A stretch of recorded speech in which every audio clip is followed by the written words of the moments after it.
뇌가 피곤할 때 나타나는 10가지 조용한 신호.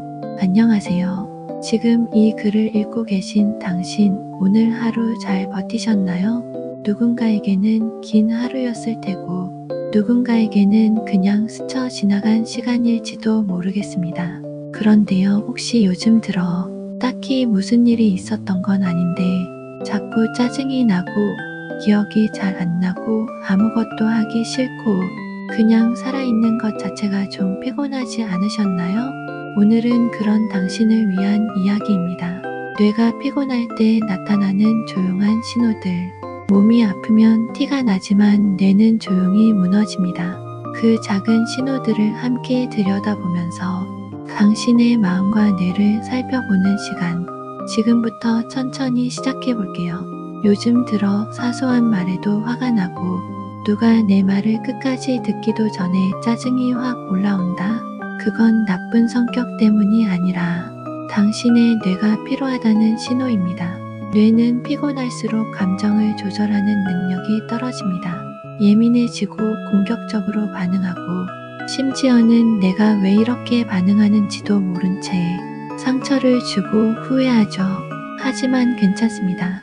그건 당신이 약해서가 아니라 뇌가 쉬고 싶어 하는 겁니다. 조용히 잠깐 눈을 감고 내 감정을 있는 그대로 인정해 주는 것. 그것만으로도 뇌는 조금 편안해집니다. 책을 읽다 보면 자꾸 딴 생각이 나고 TV를 보는데도 대사가 잘 안 들어오고 누군가의 말을 듣고도 기억이 안 난다. 그건 의지가 부족한 게 아니라 뇌가 과로하고 있다는 뜻입니다. 요즘 우리 뇌는 너무 많은 정보, 너무 빠른 변화에 계속 반응하느라 지쳐 있어요. 뇌는 멀티태스킹을 잘하지 못합니다. 그런데 우리는 수십 개의 알림, 채팅, 유튜브, 뉴스 속에서 한순간도 집중하지 못한 채 살아가고 있어요. 잠깐이라도 휴대폰을 내려놓고 한 가지에만 집중해 보세요. 작은 소리, 빛, 향기. 그 느린 감각들이 뇌를 정리해 줄 겁니다. 단어가 자꾸 생각 안 날 때, 그거 있잖아. 그 사람 이름 뭐더라? 말끝마다 멈칫하고 단어가 목 끝까지 나왔는데 생각이 안 날 때가 있죠. 사람들은 그걸 나이 탓이라고 하지만 사실 그보다 더 중요한 건 뇌의 피로입니다. 기억은 머릿속 서랍과 같아요. 그런데 뇌가 피곤하면 그 서랍을 꺼낼 힘조차 없죠. 정리가 안 된 방처럼 필요한 걸 찾기 어려워져요. 이럴 땐 억지로 생각하려 하지 말고 그냥 지금은 뇌가 좀 지쳐있구나라고 인정해 보세요.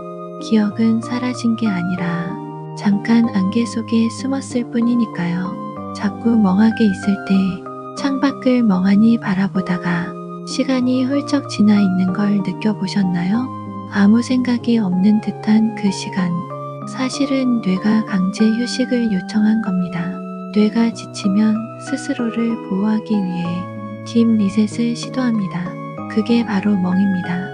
멍하니 있는 시간을 너무 자책하지 마세요. 그건 나태함이 아니라 뇌가 스스로를 회복시키는 방법 중 하나니까요. 사람을 피하고 싶다. 카톡 답장이 귀찮고 전화도 받고 싶지 않고 그냥 혼자 있고 싶을 때가 있습니다. 사람 만나는 것도 말하는 것도 피하고 싶은 그 감정. 그건 성격 탓이 아닙니다. 뇌가 사회적 자극에 너무 지쳐버렸다는 신호예요. 이럴 땐 억지로 웃고 떠들 필요 없습니다. 그저 침묵을 허락해주고 조용한 혼잣말로 뇌와 대화를 나눠보세요.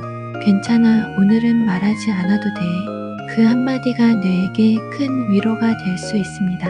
잠을 자도 피곤한 이유. 혹시 이런 적 있으셨나요? 분명히 7시간, 8시간을 잤는데 아침에 눈을 떠도 개운하지 않고 몸이 무겁고 머리가 맑지 않은 느낌. 그럴 땐 단순히 잠의 시간보다 뇌가 쉬었느냐를 생각해 봐야 해요. 우리가 잠을 자는 동안 뇌는 기억을 정리하고 감정을 비웁니다. 그런데 뇌가 너무 지쳐 있으면 자는 동안에도 깊이 들어가지 못하고 표면만 맴돌아요. 그래서 자고 일어나도 더 피곤한 거죠.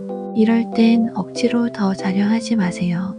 오히려 조용한 아침 산책, 햇살, 따뜻한 물 한 잔이 뇌의 회복을 더 빠르게 도와줄 수 있어요.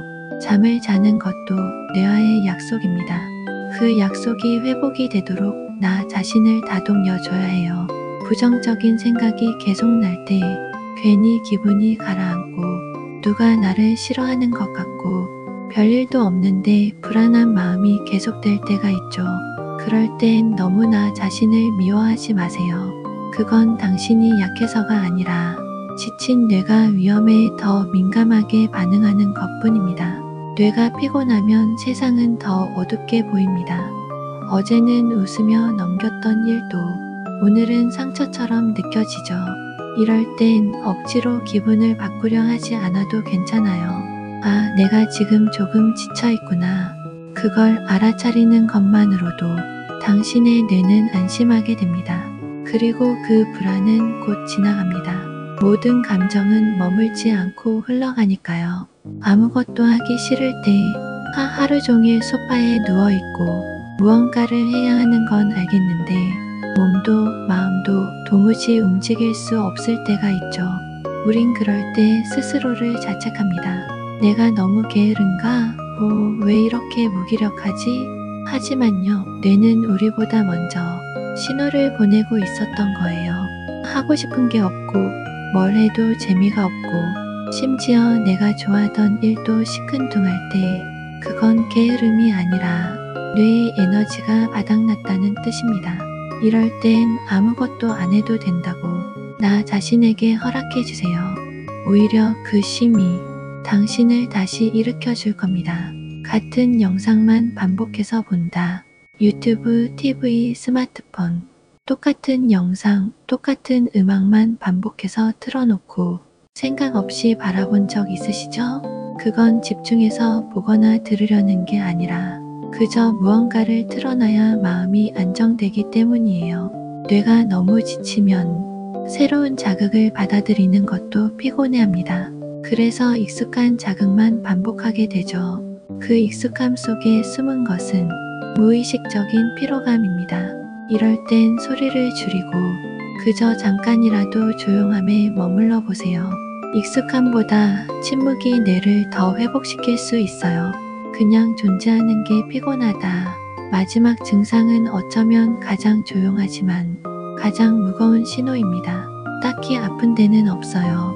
근데 그냥 숨 쉬는 것도 말하는 것도 그저 존재하고 있는 것조차 피곤하게 느껴질 때 그건 몸이 피곤한 게 아니라 뇌가 마음이 삶 그 자체에 지쳐있다는 뜻입니다. 이건 방치하면 우울감으로 연결되기 쉬워요. 그렇기에 반드시 자신을 돌봐줘야 합니다.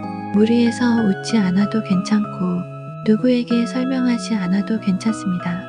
그저 이렇게 조용한 이야기를 듣고 있다는 사실만으로도 당신은 지금 자신을 살리는 길 위에 서 있는 겁니다.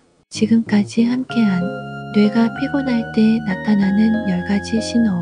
혹시 몇 개나 해당되셨나요? 많다고 해도 괜찮습니다. 당신은 망가진 게 아니라 너무 오래 애쓴 뇌를 가진 사람일 뿐이에요.